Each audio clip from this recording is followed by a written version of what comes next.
So నేను మీలో ఒకలానే మీకు రివ్యూ ఇస్తున్నా అండ్ అంతే ఇవ్వగలను కూడా. లాగ్ స్లో అన్న పదాలు వాడచ్చు, బట్ వాడకూడదు. వై? బికాజ్ నేను సెకండ్ హాఫే చూసి జయప్రభాస్ జై అది వాళ్ళు వీళ్ళని అది వాళ్ళని అంట అన్న లైక్ అలా అరవాలి అన్న ఫీలింగ్ అనేది వస్తాయి అనమాట. మహాభారతం మాత్రం చాలా బాగుంది. And hello my rowdy boys and girls, welcome back to our channel GSR బడి ఆఫ్టర్ ఎ లాంగ్ టైమ్. నేను మీ కళ్యాణ్. సో ఇవాళ యాజ్ యూజువల్ తమిళలో మీరు చూసినట్టు కల్కి 2898 రిలీజ్ అయింది. అండ్ ఈవెన్చువల్లీ మనం ప్రీ బుకింగ్స్ అయితే కుదరలేదు. అండ్ కుదిరినా కూడా మనం రివ్యూ ఇచ్చేంత పెద్ద తోపులు కాదు. ఐ మీన్ రివ్యూ అనేది నాకు లైక్ ఏంటంటే మనం ఒక ప్రొఫెషనల్ రివ్యూర్ అయితే కాదు కదా. సో మనం అంత ఎర్లీ బుకింగ్స్ కూడా ఏం తీసుకోవాలి. బట్ అన్ఫార్చునేట్లీ టికెట్స్ కూడా లేవనుకోండి, ఏదో దొరికినాయి టికెట్స్ వెళ్ళాను. సో వెళ్ళి వచ్చిన తర్వాత ఎందుకో నా ఫీలింగ్ షేర్ చేసుకోవాలనిపించింది మీతో.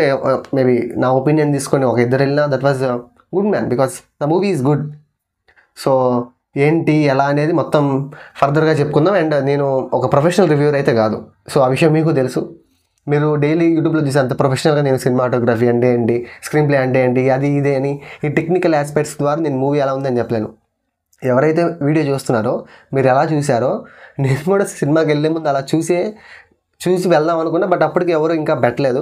సో నేను ఆ గ్యాప్లో వెళ్ళాను. బట్ ఇప్పుడు వచ్చి నేను రికార్డ్ చేసి చెప్తున్నా. ఓకే, సో నేను మీలో ఒకలానే మీకు రివ్యూ ఇస్తున్నా అండ్ అంతే ఇవ్వగలను కూడా. So first plot and story అని చెప్పాలంట. So first plot and story ఏంటంటే వెరీ సింపుల్. లైక్ ఏంటంటే మనం చేసే పొల్యూషన్ కారణంగా మొత్తం ఎర్త్ అనేది పాడైపోతుంది. సో కాశీనగరంలో మాత్రమే లైఫ్ అనేది ఉంటుంది. సో ఆ లైఫ్లో ఐ మీన్ అక్కడ ఇంత పొల్యూషన్లో కూడా కాంప్లెక్స్ అనే దాంట్లో బాగా నీళ్ళు మనకి ఇప్పుడు ఎలా అయితే మనం బతుకుతున్నామో, ఇప్పుడు మనం అంత ఆనందంగా ఫుడ్ వాటర్తో, అదేవిధంగా కాంప్లెక్స్లో ఉంటుంది. సో ఇక్కడ నుంచి కాంప్లెక్స్కి వెళ్ళాలి అనే దాంట్లో ఉంటారనమాట. అక్కడ చుట్టుపక్కల ఉన్న ప్రజలు లైక్ తిండి వాటర్ అనేవి మనకి ఇప్పుడు అంతా సమృద్ధిగా దొరుకుతున్నాయి, వాళ్ళకి అలా దొరకాలి అనే ఉద్దేశంతో ఉండాలి. కాబట్టి అలా వెళ్ళాలి అనేది అక్కడ మెయిన్ ప్లాట్ అనమాట. సో ఏంటంటే ఇప్పుడు మనం ఉన్న అసలు ఈ స్థితి నుంచి కాంప్లెక్స్కి వెళ్ళాలి, అందరు ప్రతి ఒక్కరు గోల్ అదే. సో అక్కడికి వెళ్ళాలంటే ఊరికి వెళ్ళినవారు మనకి కొంచెం డబ్బులు, అంటే మన భాషలో డబ్బులు అనేది ఒక 1 మిలియన్ యూనిట్స్, లైక్ అదే 1 మిలియన్ యూనిట్స్ అనేది ఇవ్వాలి. సో దానికోసం వాళ్ళు ఏదైనా చేయడానికి సిద్ధంగా ఉన్నారు. సో ఇది ప్లాట్. సో యూజువల్గా నేను మీకు చెప్పేటప్పుడు మీకు ఇంతే కదా అనిపిస్తుంది. And that was a thin line man. And చెప్పాలంటే ఇది ఒక thin line, but the way of presentation అనే దాంట్లో డైరెక్టర్ నాగశ్విన్ గారు చాలా సక్సీడ్ అయ్యారు అనేది తప్పు లేకుండా చెప్పొచ్చు. బికాజ్ ఏంటంటే నేను చెప్పినప్పుడు మీకు ఇంత అనిపిస్తుంది, కానీ మీరు మూవీ చూసేటప్పుడు అరే దీన్ని ఇంత బాగా తీయొచ్చా అన్న విధంగా తీశాడు. సో ఫస్ట్ హాఫ్ అనేది మీకు లైక్ లాగ్ స్లో అన్న పదాలు వాడచ్చు, బట్ వాడకూడదు. వై? బికాజ్ ఏంటంటే సినిమా యొక్క సెకండ్ హాఫ్ అనేది ఫస్ట్ హాఫ్ మీదే డిపెండ్ అయి ఉంది, డైరెక్ట్లీ ఆర్ ఇండైరెక్ట్లీ. ఎందుకంటే మీరు బేస్మెంట్ అనేది కరెక్ట్గా లేకుండా నేను సెకండ్ హాఫే చూసి జయప్రభాస్ జై అది వాళ్ళు వీళ్ళని అది వాళ్ళనంట వీళ్ళనంట వాళ్ళు అంటే కుదరదు. ఎందుకంటే మనకి ఇప్పుడు దాకా తెలుగు ఏంటంటే రొటీన్ లైక్ కమర్షియల్ మూవీస్ ఎక్కువ. ఒక 2 గుద్దలు కూడా ఎలివేషన్ లేపడం, ఒక గుద్దంగా 4 లేకపోవడం కాదు.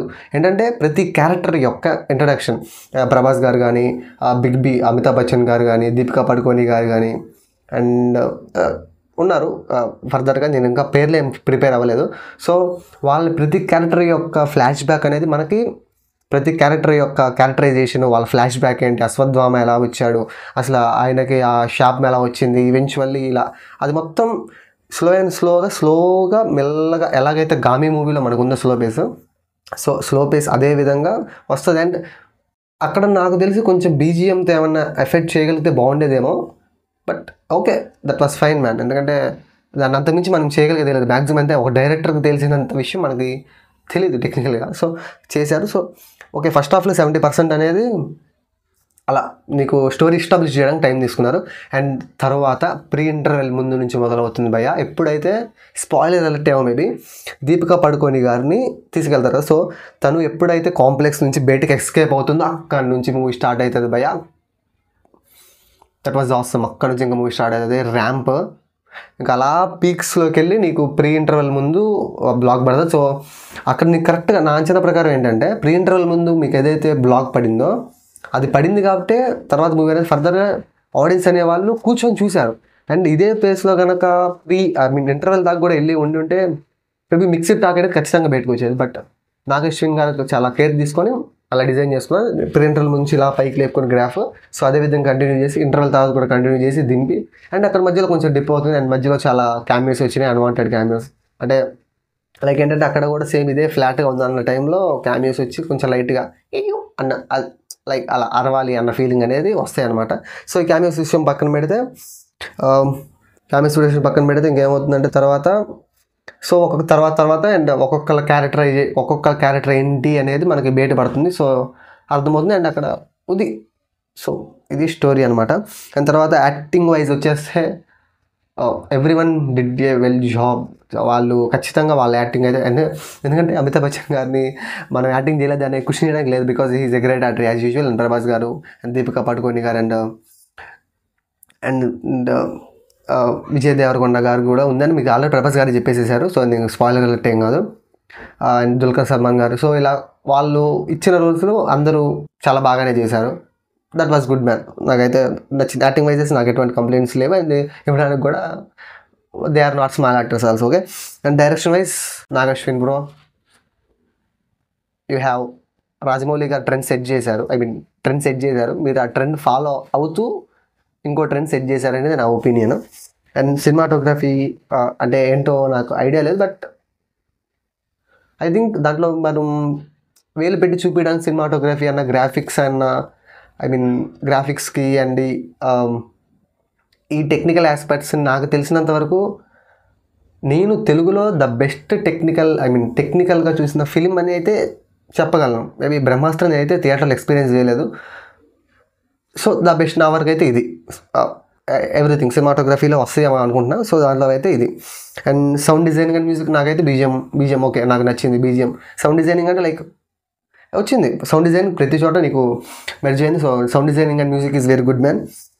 అండ్ మహాభారతం ముఖ్యంగా డిస్కస్ చేయాల్సింది. మహాభారతం ఏదైతే షార్ట్స్ ఉన్నాయో, Mahabharatam shorts, that was awesome భయ. అంటే ఆసమ్ అనే పదం సరిపోదు, ఇంకొంచెం గొప్ప పదం కావాలి, ప్రిపేర్ అయ్యి రావాలి. నేను ప్రిపేర్ అవ్వలేదు, బట్ ఎలా ఉందంటే కేసీపీడి అయిపోయింది. చాలా బాగుంది మహాభారతం సిరీస్ మాత్రం. మేబీ ఓన్లీ మహాభారతమే కట్ చేసుకుంటే ఈవెన్చువల్లీ ఒక 8 to 9 minutes ఉంటుంది. ఆ ప్లాట్ కోసం మళ్ళీ చూడాలి అనే థాట్ అయితే ఉంది ఖచ్చితంగా. మహాభారతం మాత్రం చాలా బాగుంది. అండ్ లాస్ట్లో హైప్ లాస్ట్లో cinema climax was like super. దాని గురించి మనం వర్ణించడానికి నాకు అటు ఇంగ్లీష్ పదాలు రావట్లేదు, తెలుగు పదాలు రావట్లేదు. లైక్ చాలా బాగుంది. అండ్ అసలు మిస్ అవ్వకూడదు తెలుసు. మీరు అక్కడ నుంచి సీట్లో నుంచి ఎగిరి గంతులు వేస్తారు.